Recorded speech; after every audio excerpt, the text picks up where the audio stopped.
continue his legacy and spotlight what a remarkable life and what a remarkable leader we had.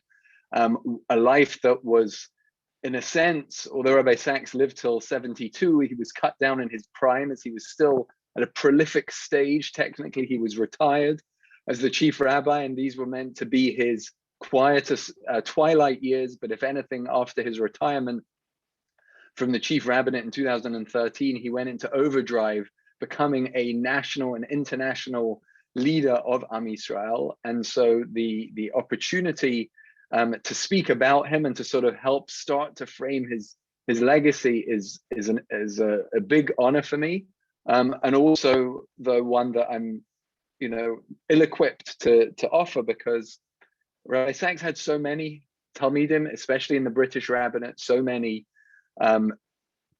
of my colleagues and contemporaries and even of my teachers who grew up under the umbrella of his leadership.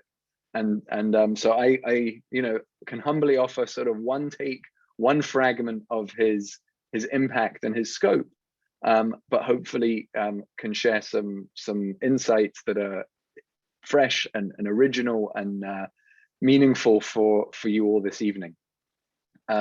If there's time at the end, just to point out, if there's time at the end and anyone's still awake, I'm happy to do a little Q&A at the end if we have a few minutes. But I really wanted to try and share as much in terms of stories and of his philosophy and his background to really give as broad a picture over the next 45 minutes or so of Rabbi Sachs, his background and who he was. And Rabbi Klinger opened by mentioning that this is part of a series where the Novominsker Rebbe, Rav Yaakov Perlo, has already been taught about and discussed. And the truth is, given the number of losses that the Torah world has had over the last year, the number of important figures that could have multiple sessions, multiple evenings in which we learned about their legacy and shared their Torah is staggering. In addition, of course, to the Novominsker Rebbe and Rabbi Sachs, who we're discussing tonight,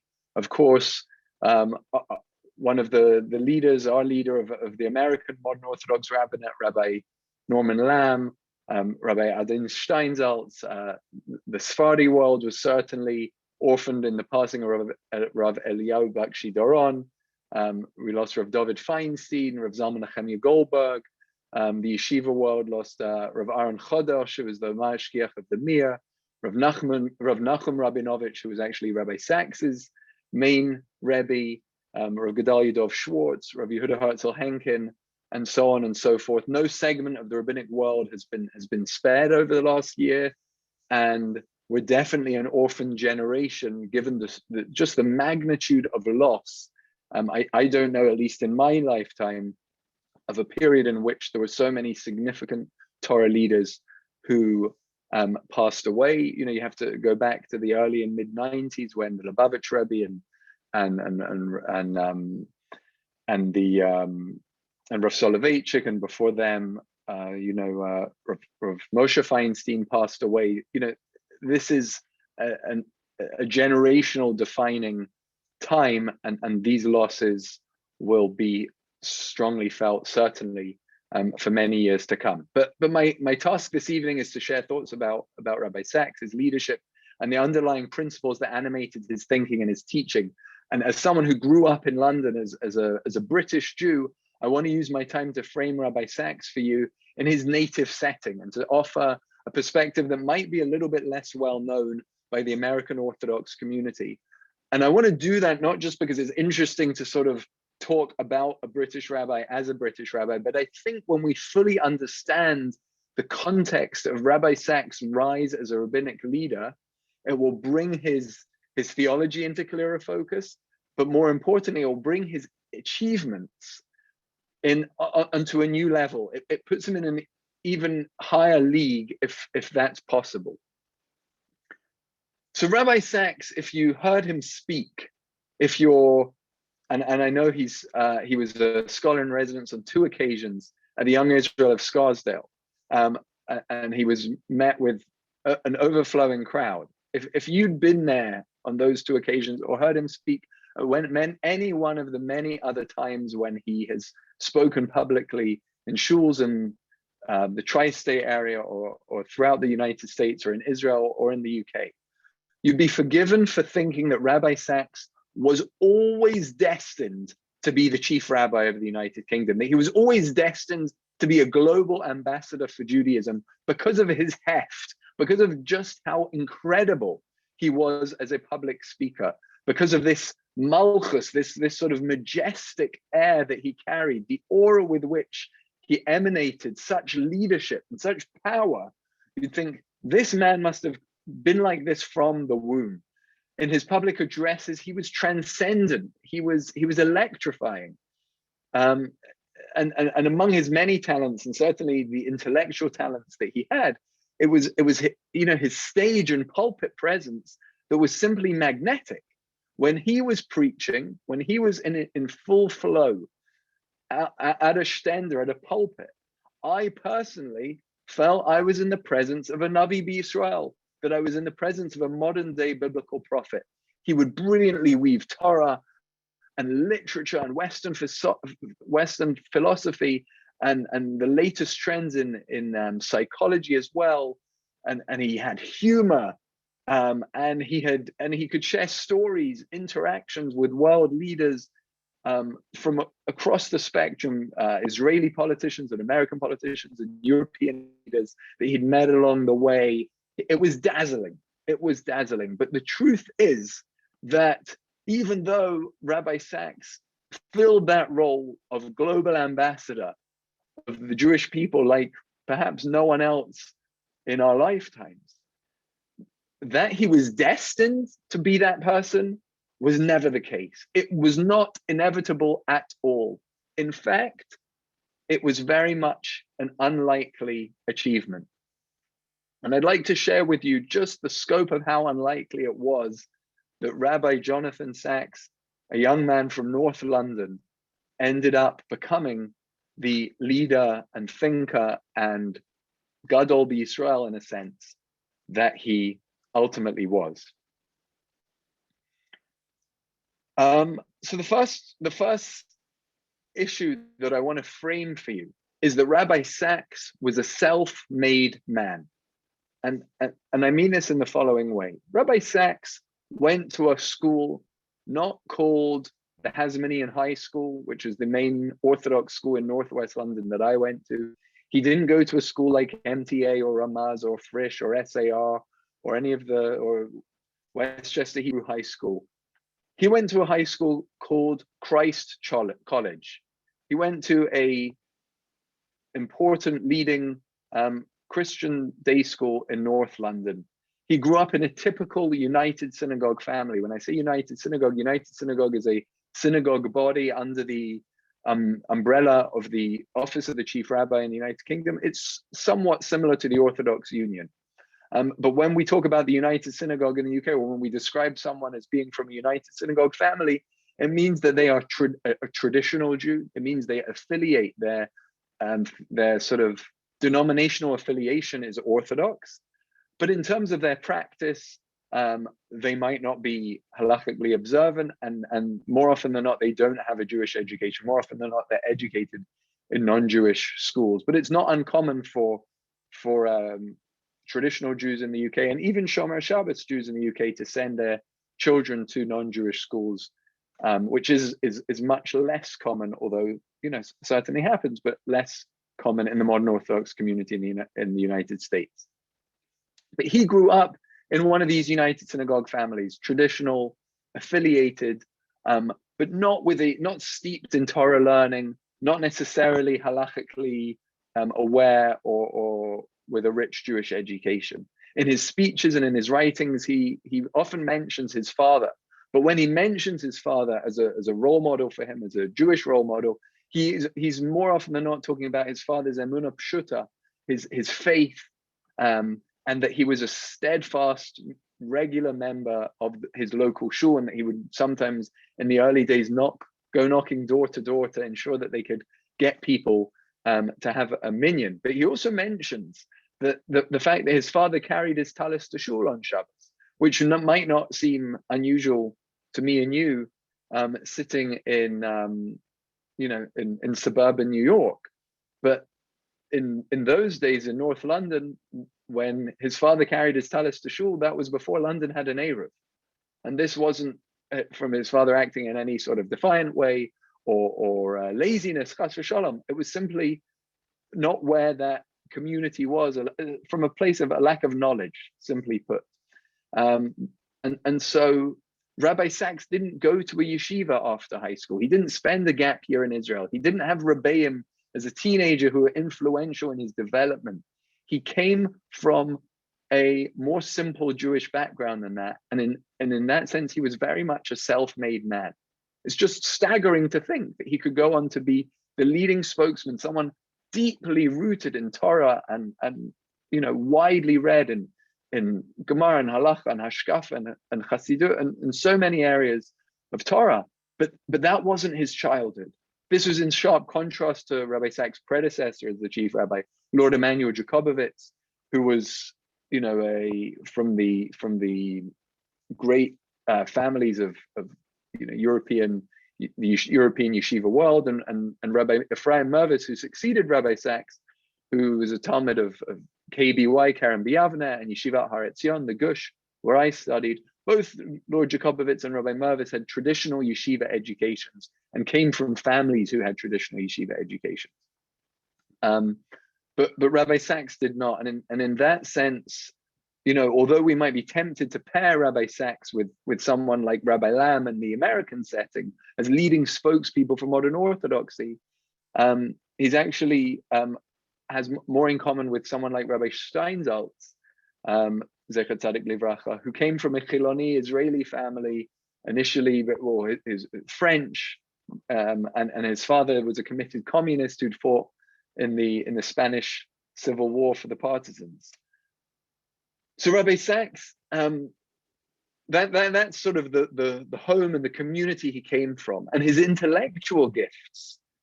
His genius meant the natural path for him after reading philosophy at Cambridge University and spending time at Oxford University as well. The natural path would be for him to stay on in academia. Rabbi Sachs truly came from British intellectual aristocracy, having gone to Christ College and then Cambridge and Oxford. He was, from the British intelligentsia, but he wasn't necessarily a taller member of British social aristocracy. He was Jewish, Ashkenazi Jew after all. But the clear route for him would be to remain in academia and become a professor of divinity or philosophy or theology, to pivot, to become so steeped in Torah in a relatively short amount of time, in his post-college years, that he could go on to become the Rav of Golders Green Synagogue, which was, a serious pulpit, and then to become the Rabbi of Marble Arch Synagogue in central London, and before that to have been the Dean of Jews College, which is now known as the London School of Jewish Studies, which was really probably the leading center of adult Jewish education in the Jewish community in London, and then to become the chief rabbi. It's simply remarkable. It wasn't a well-trodden path. This was going against the grain. And more than these intellectual accomplishments that Rabbi Sachs certainly achieved is the willingness that he had to heed the calling. It was in the summer of 1968, and if you've heard Rabbi Sachs speak on a few occasions, it's likely he's woven this journey into one of the talks that you've heard, but it was the summer of 68, July and August 1968, that he spent on his spiritual journey, not heading off to Israel or the Far East to find inspiration, but to these United States.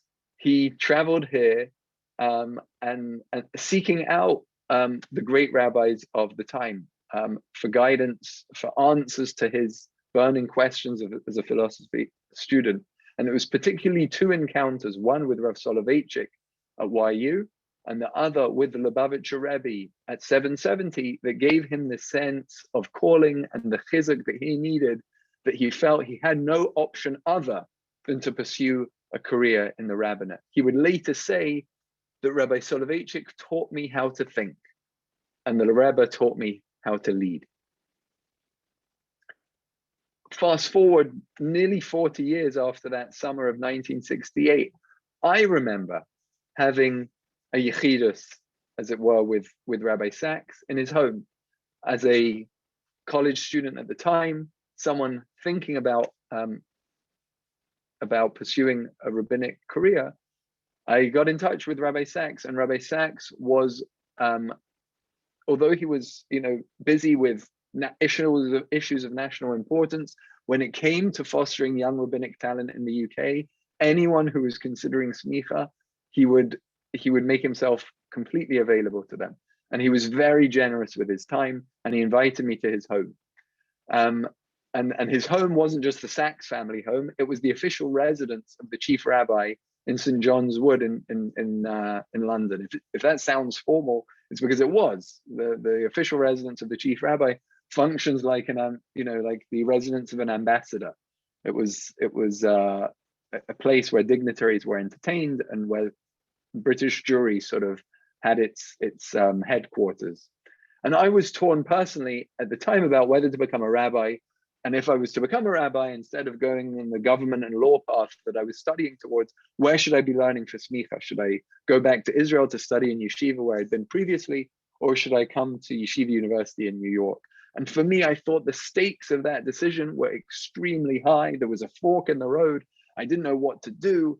How could I close the door on Israel and move to the States? But how could I go to Israel and not, pursue YU Smicha, which is known to give such a rounded education and a wonderful rabbinic training? And I'd spoken to different people that given me staunchly different opinions about what the right thing to do was. And I thought, Rabbi Sachs, he's the boss, he's the chief rabbi, he will decide for me.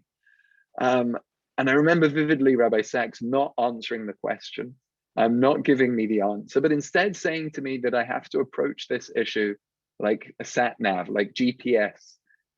This was pre, us having Waze and Google Maps on our phones, but when you had one of those sat nav devices that you might plug into your car. Here's what he said to me, and you might have heard this metaphor because I heard him say it many times in his public addresses thereafter, but he, at that moment, as an undergraduate student, when he framed it to me like this, it was incredibly helpful. He said, if you know where you're going with a GPS, if you type in the address, it's an accurate, legitimate address, and the sat nav tells you the route to get there, and you're following the directions, and then you take a turn that wasn't on the agenda, that wasn't part of the fastest route to get there, what happens? For a moment, it sort of is a little stifled and feels paralyzed, but then it takes a few seconds and it recalculates. As long as the destination, the address is typed in there and it's a real address, you're going to make it. You might take a more circuitous route, but the path will be outlined for you, and you won't have any problems. You'll get where you're going. He said, if you know exactly where you're going, if you know what your goal is, if you have a clear vision of what you want to achieve in your career for Am Yisrael, then if you diverge, if you go to America or Israel or England or anywhere in between, it's okay, because Hashem, the GPS, will reconfigure and the path will take you where you're sort of deeply meant to be.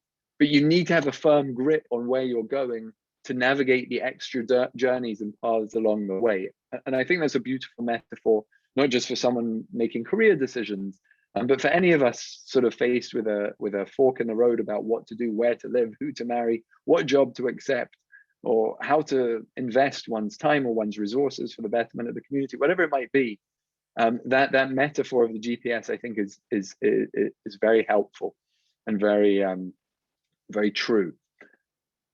So in that sense, Rabbi Sachs was a self-made man because he didn't come from the yeshiva world or rabbinic stock, as it were. But he was a self-made man in another way, and perhaps a more important one, even more challenging. And that is that Rabbi Sachs was an introvert. Rabbi Sachs was not comfortable in the spotlight. The ivory tower was home turf for Rabbi Sachs.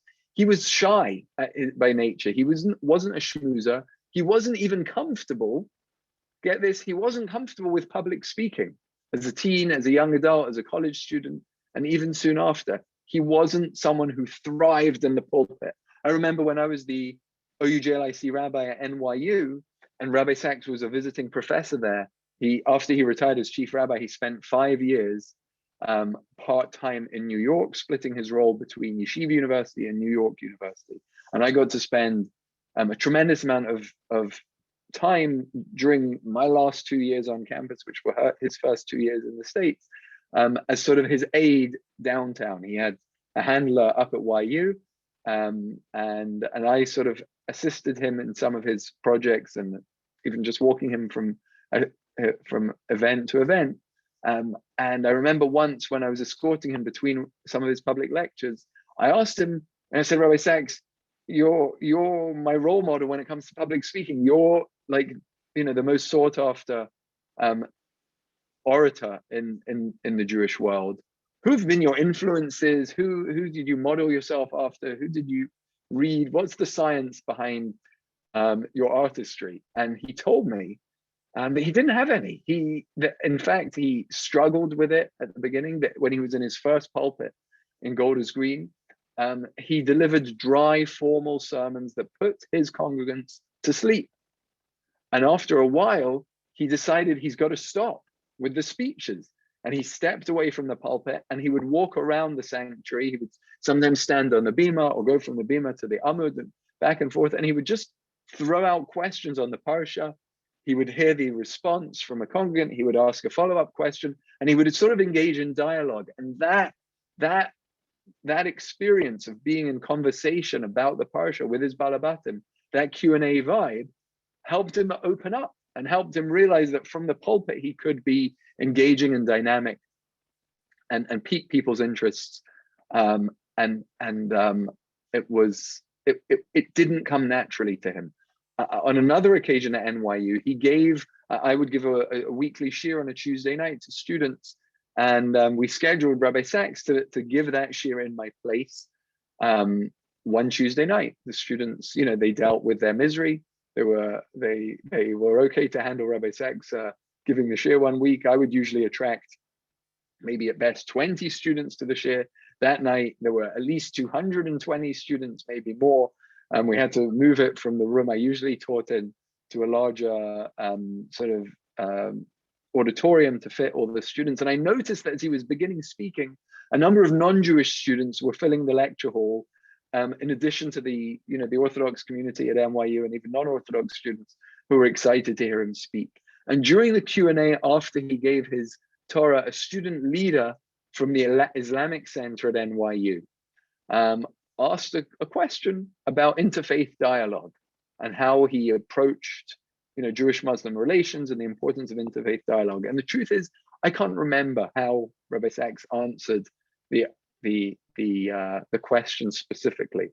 But what I do remember, what I'll never forget for the rest of my life, is that after he finished answering the question, he got down from the pulpit. He took 3 steps down off the stage. He walked to the back of the lecture hall where this student was standing.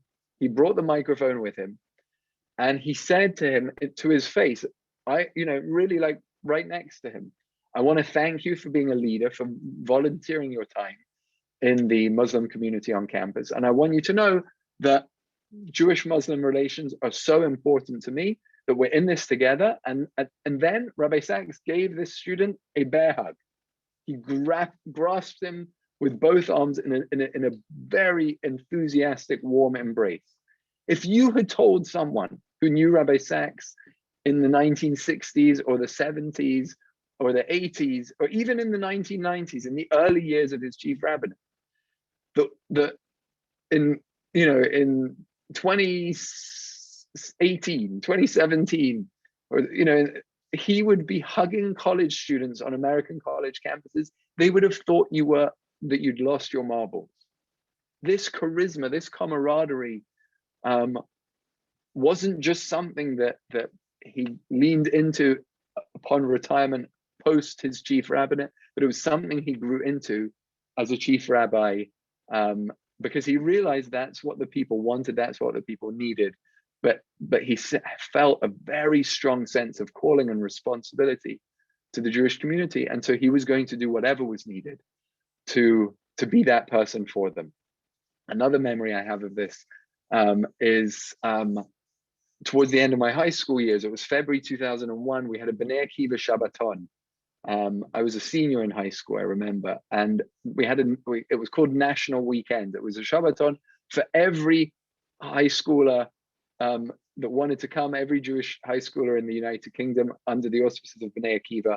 We pulled together 2,000 teams, which was like a significant majority of the the population. And Rabbi Sachs was going to be the anchor. He was the leader, the scholar in residence, the rabbi of this Shabbaton. Imagine 2,000 15, 16-year-olds spending Shabbat together. We're at Friday night dinner in this huge, I think it was on a university campus actually, that Bnei Akiva had rented out for the weekend. And we're singing Zmira, and Rabbi Sachs gets up on his chair and to lead the singing. This is our eloquent chief rabbi in his bespoke Savile Row suit. He's the embodiment of formality and of malchut, just in the way he carries himself. And he is jumping up and down on his chair, and he's beckoning all the teens in the room to get up and join him on their chairs. And what's memorable for me, as I'm thinking back to this 20 years later, is that it wasn't just the teens that he insisted get up on their chairs, but once he had the entire room on their chairs, there were only about 5 or 6 people who weren't on their chairs, and those were members of the British police force, who were his security detail for the weekend, who were standing at strategic points on the corners of the room. And he insisted that they break protocol, that they get up on their chairs, although they might not know the words of Yom Zeh Mechubad and Karibon or whatever the Zmira that we were singing, that they would clap and sing and dance with us. And in that sense, the Rabbi Sachs had grown into, had made himself become something, evolve in his persona, his charisma, and take on this role of someone who was thriving as a public leader for the Jewish community. And in that sense, the professor had become a Rebbe. And the important question for us then is why? Why would someone without that yeshiva background, someone by his nature uncomfortable in the spotlight, choose to become a community rabbi? And how did he become so successful as a public spokesperson for Am Yisrael? And I think one word encapsulates and answers the question, and it's the term responsibility. It's a cliche term to feel a sense of responsibility for the Jewish people. But if you knew Rabbi Sachs personally, if you read his writings consistently, that was the buzzword that echoed through decades of public leadership. And it's no coincidence that the Festschrift that was released in 2013 in honor of his retirement from the chief rabbinate was titled Radical Responsibility. By all accounts, Rabbi Sachs felt a gargantuan sense of responsibility for the Jewish future that didn't just inspire him to pursue communal leadership, but mandated him to do so. And although he was, I think, well aware of his limitations in terms of his personal disposition and his lack of yeshiva training, he had something in droves, which was chokhmah. It didn't just mean that he was intelligently thoughtful in his, in his the way he articulated ideas or studied, and how broadly well read he was, which of course he was, but he approached the chokhmah that he'd amassed as an extension of his Torah. And that's something that was needed, that he needed to wield for the betterment of not just British Jewry, but the wider society of British society as a whole. And just to probe this idea a little bit more deeply, Rabbi Sachs' theology on the interplay between Torah and Chokhmah, between traditional Torah wisdom and Chokhmah as broader general knowledge, or what in the YU world we might call Torah Umada, but the interplay between Torah and Chokhmah, Rabbi Sachs actually differed from Rav Soloveitchik in how he approached that. They had a disagreement, not at the same time, but Rabbi Sachs later, of course, would differ from the way that Rabbi Soloveitchik would think about Torah knowledge and its interaction with broader human knowledge. For Rav Soloveitchik, they came at the expense of one another. Torah and Chachma may have been two sides of the same coin, but the coin had to be flipped. There was either Torah or Chachma. And that tension was perhaps it was healthy. It was an important tension. It was a tension that someone trying to understand God's world needed to live with and embrace, but it was a tension nonetheless. And Rabbi Sachs actually felt that bifurcation, tension, living in two worlds, language such as this, having to synthesize different approaches, was bad for business, bad for spiritual business. Rav Soloveitchik, I think so much of his philosophy, and if you went to Yeshiva University or you're led by rabbis who are products of Yeshiva University, these ideas about synthesizing conflicting ideas and grafting together Torah, Mada, Torah, and Chachma, that's a theme of modern Orthodoxy in America, thanks to the hashkafa, I think, of Rabbi Soloveitchik. But Rabbi Sachs wasn't so comfortable with that. He felt that those ideas really needed to become woven one into the other. I'm starting to run short on time, so I'm not going to share my screen just yet. And I'll share just one. I'll read to you one comment that Rabbi Sachs writes in one of his books from the late 2000s, Future Tense. And here's how he frames this. What for Rav Soloveitchik is a tension. Here's how he frames it. Chachma is the truth we discover. Torah is the truth we inherit. Torah is the specific heritage of Israel. Chachma is what we attain by being in the image of God. Torah is what guides Jews as being the people of God. Chachma is acquired by seeing and reasoning. Torah is received by listening and responding. Chachma tells us what is. Torah tells us what ought to be. So they're not clashing, they're not in conflict, they're just different avenues of understanding God's world.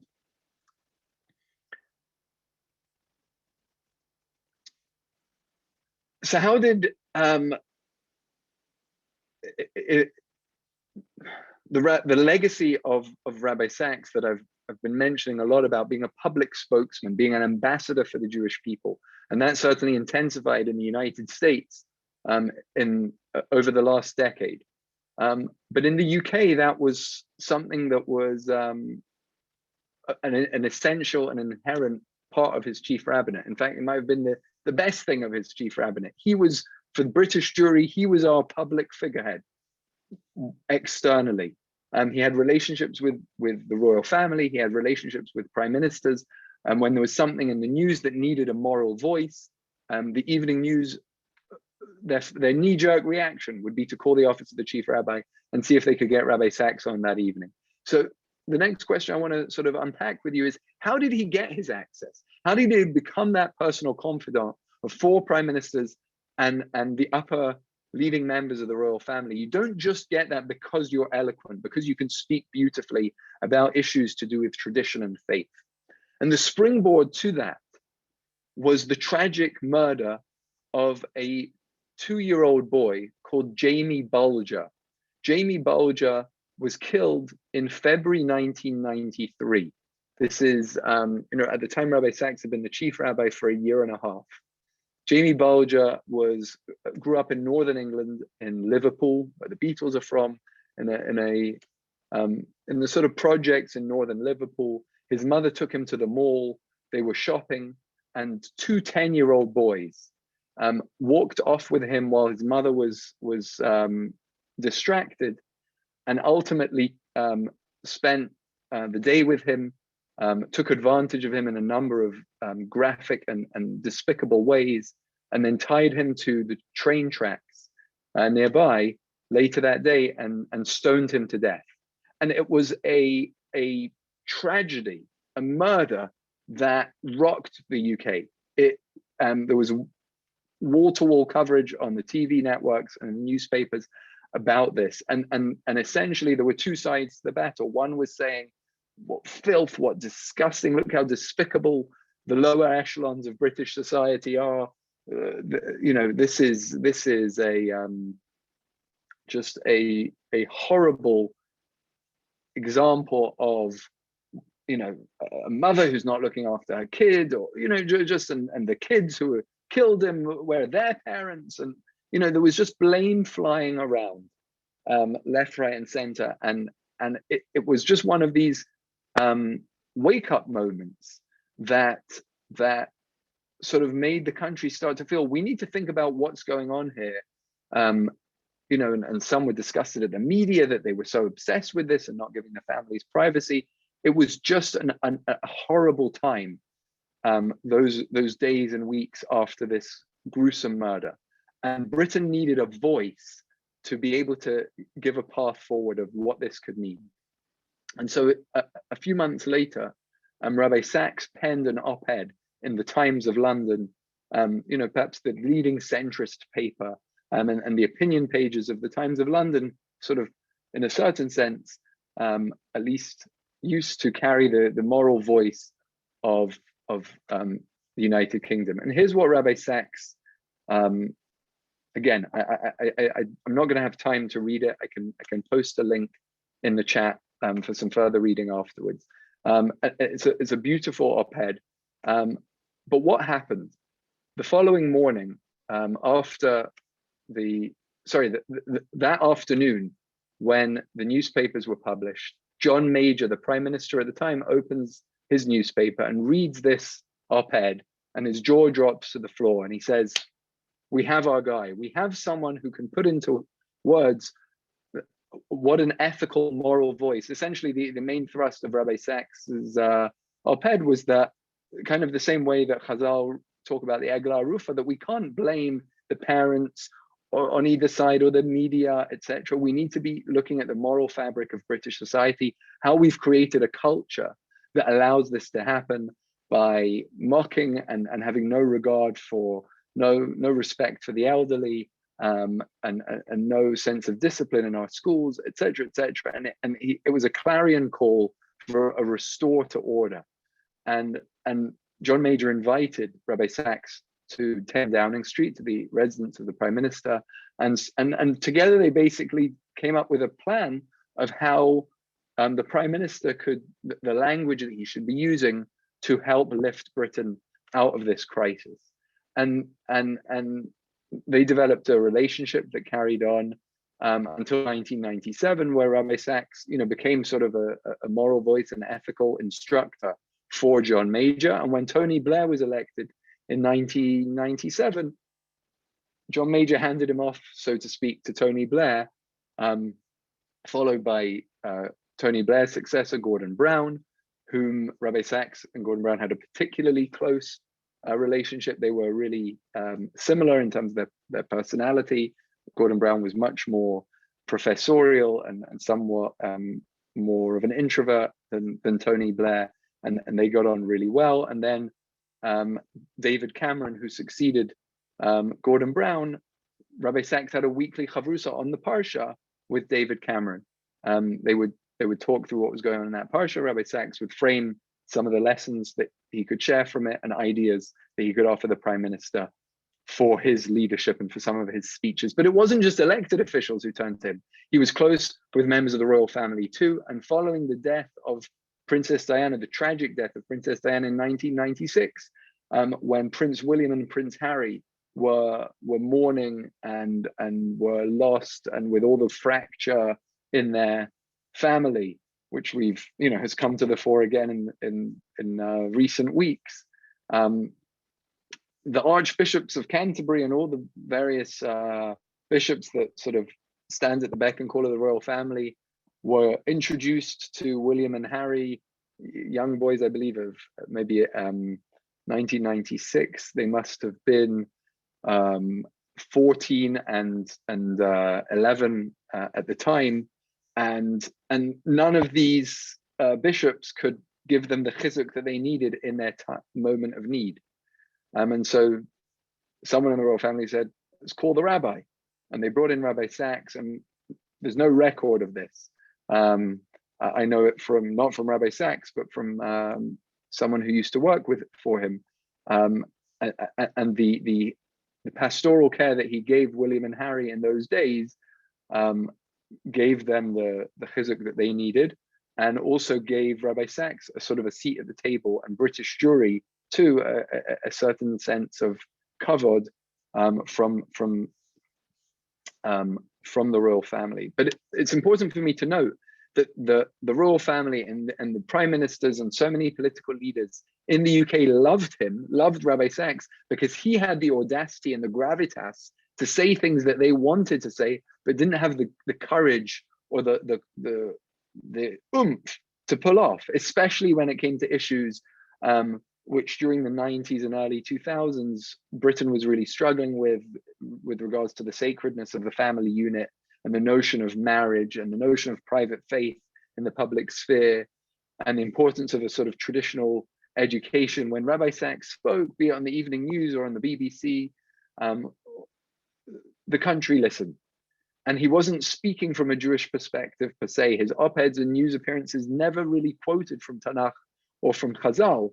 He simply spoke as a concerned Brit, as someone trying to do his part to help his society. And I think that goes back to his understanding of Torah and Chachma, that it really one wove into the other.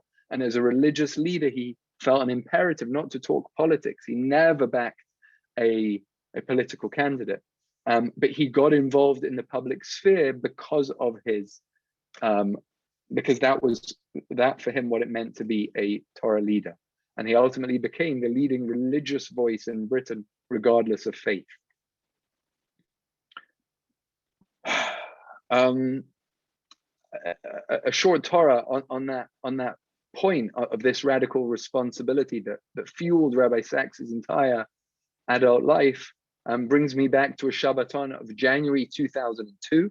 I was in my Shana Aleph in Yeshiva, and we had a Shabbaton with Rabbi Sachs in the Ramada Renaissance Hotel in Jerusalem. Annually, there's a tradition that all the British students at yeshivas and seminaries for their gap year in Israel spend one Shabbos in the winter of their gap year with the chief rabbi. Rabbi Mervis still does it today.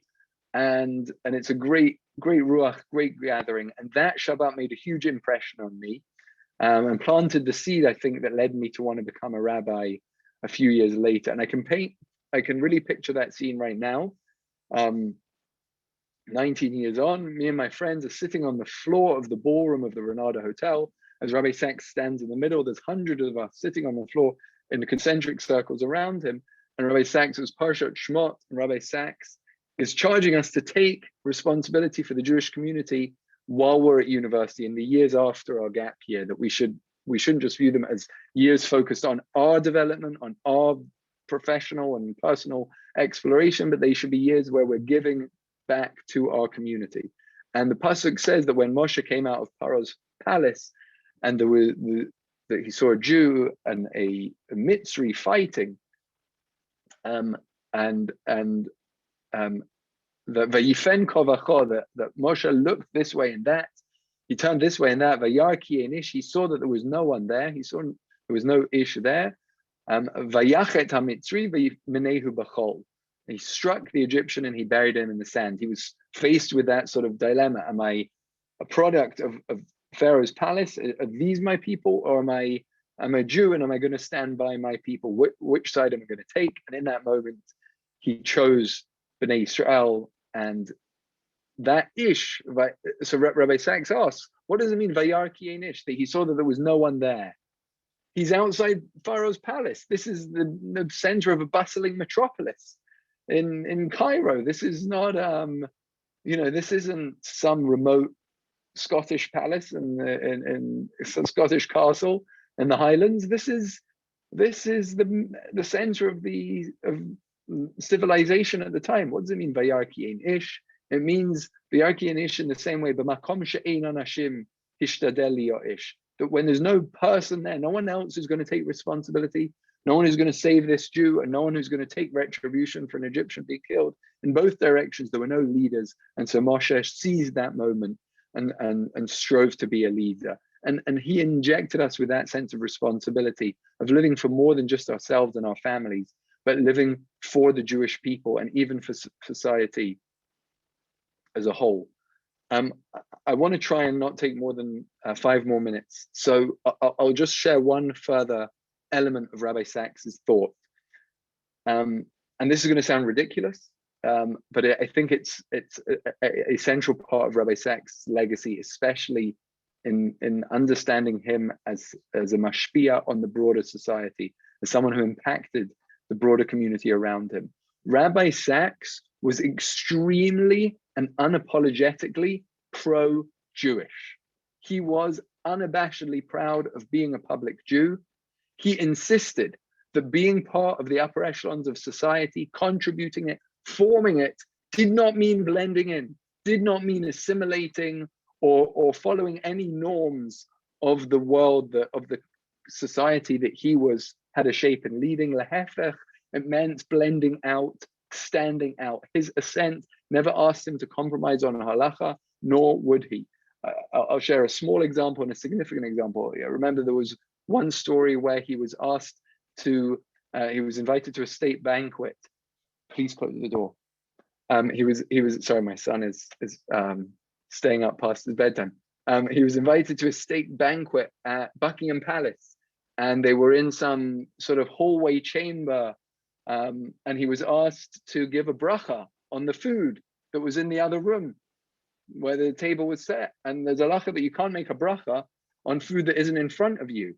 Because it might be a bracha levatala or a bracha birchat shav, because you can't guarantee that you'll be able to access the food and eat it.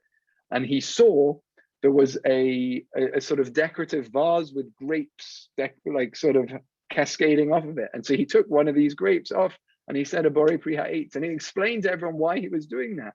He said, we don't take anything for granted. We only make blessings on that which we can see.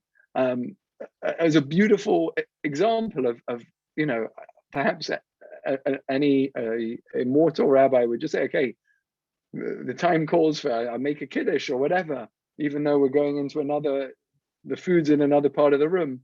But no, he never gave an inch when it came to halacha.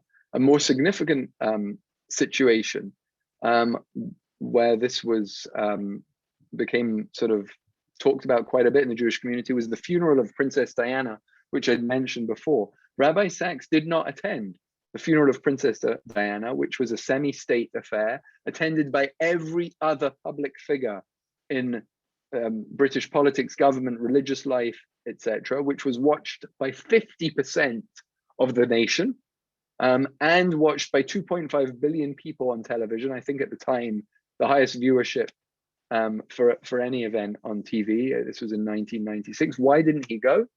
Because the funeral was held on Shabbos morning, and complications with attending, walking, no Eruv, and being there, etc. There wasn't a way that he could easily attend, go to Westminster Abbey on a Shabbos without compromising on halacha. He composed a memorial tefillah that was to be read in shuls by every pulpit in the country that Shabbat, but he didn't attend the actual funeral because it was Shabbos morning.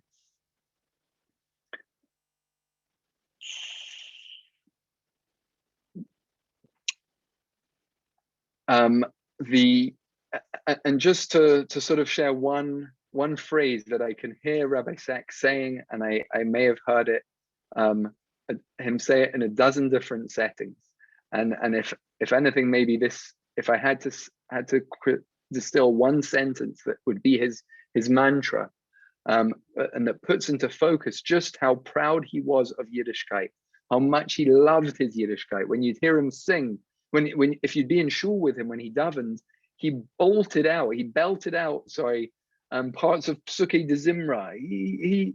He lived it. It was in his kishkas. It wasn't just professorial and formal and about his eloquence. It was in his mind, but it was in his heart. It was in his neshama and in his kishkas too. Rabbi Sachs was very emphatic when he would say the following statement when trying to give Jews, especially British Jews, who felt that in order to be part of public life, you needed to fit in. You needed to sort of put your yarmulke in your pocket and sort of cover up your Jewish identity.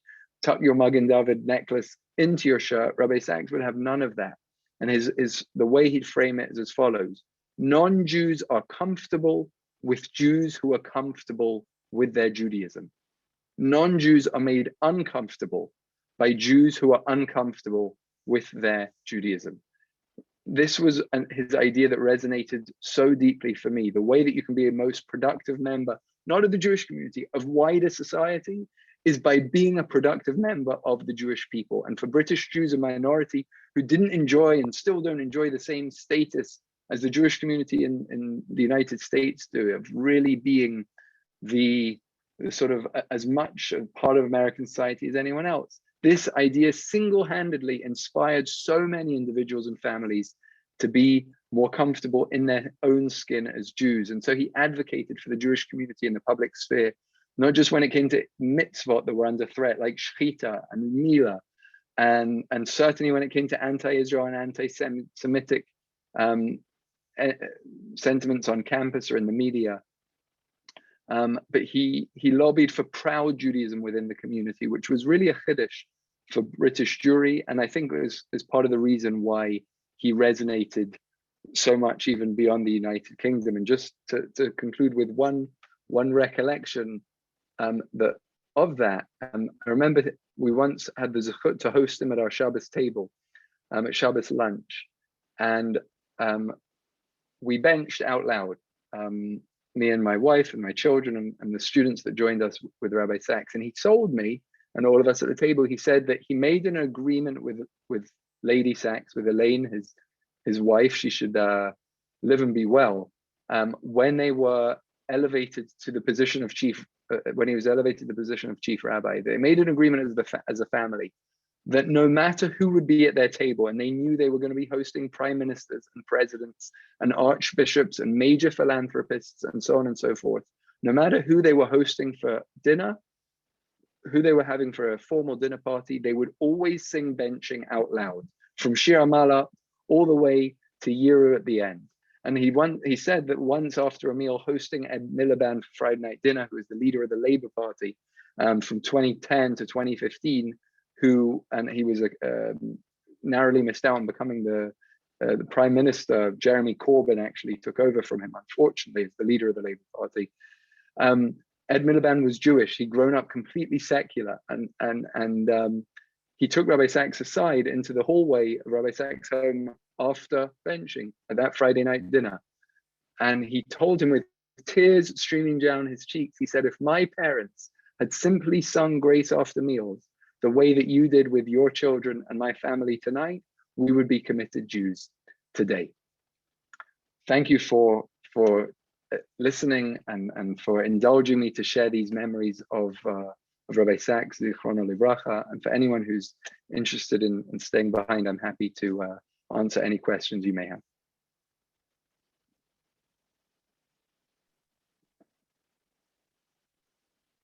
Rabbi Black, incredible, amazing. Thank you for sharing, your personal stories and your insights of Rabbi Sachs to really put into perspective the life and the legacy that Rabbi Sachs leaves behind. I wanted to, turn over to Rabbi Morgenstern for a moment, and then I think we'll close the evening. Okay, Reb Gideon, thank you so much. Really, really, really beautiful. Hands-on, mamish. You were zochet to be a Talmud of Rabbi Sachs, and you did him justice and more. And the world is a sadder place not having Rabbi Sachs in it. And we're blessed to have not only his books, but to be able to hear anecdotes like this. Mirza Hashem, there should be more. And God willing, more of his Talmidim and Talmidot will be putting out materials that speak to all of the impact that he had, not only in England, but in this country and the entire world. So thank you so much. And our series continues. Our series continues, Mirza Hashem. Next week is the... Right, Jack is going to be joining us and speaking about the three, or again, there are more we could add, but three incredible poskim, Rav David Feinstein, Rav Gedalia Dov Schwartz, and Rav Zalman Nehemiah Goldberg, and Rabbi Jack himself is a posek in our community as well.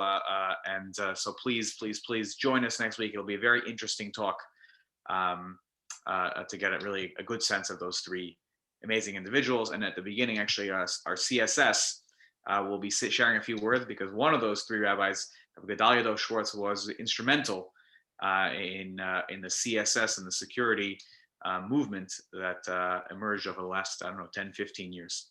Yeah, and we'll be hearing from Michael Muss on that. Yashikoach to the Living Torah Fund, and again, Rabbi Black, we should see each other on Smachot. In person! It's Hashem. Okay, take care, everybody. Take care, Chevra. Laila Tov. So much.